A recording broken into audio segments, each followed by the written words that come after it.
মালিককে আওয়াজ শুনতে চাই, জিল্লাতের মালিককে, ইজ্জতের মালিককে, সম্মানের মালিককে, অপমানের মালিককে, আসমানের মালিককে, জমিনের মালিককে।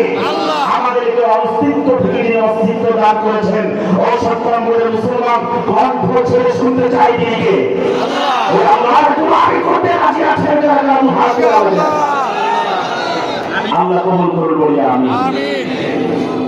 আল্লাহর গোলামি করতে কোনো সমস্যা আছে? আওয়াজ দিতে হবে। হাত দিয়েছেন কে? পা দিয়েছেন কে? যারা কথা কয় না এরা মনে হয় রামচন্দ্র আর বামচন্দ্র তারা কোনোভাবে পাকিস্তানের শিকার হয়েছে কিনা আমার সন্দেহ আছে। আওয়াজ দিয়ে বলতে হবে হাত দিয়েছেন কে?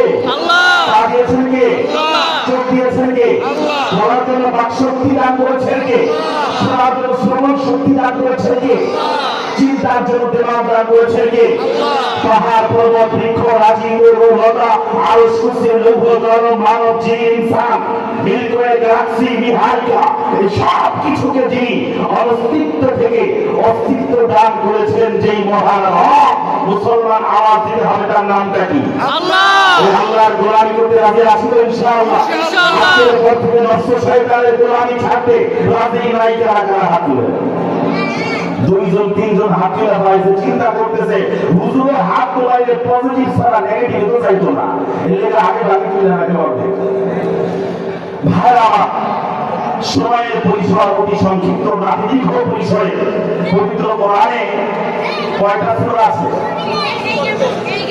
আওয়াজ নাই কেন? আওয়াজ নাই জানেন কেন? আমরা জানি না ইসলামের বেসিক নলেজ সম্পর্কে আমাদের ধারণা নাই। আমাদেরকে বাংলাদেশে কারিকুলাম চালু আছে, national curriculum, British curriculum. National কারিকুলামের আমার দুই ভাষণ, বাংলা ভাষণ, ইংলিশ ভাষণ। ব্রিটিশ কারিকুলামের আমার সেভিয়ার ভাষণ আছে ওখানে।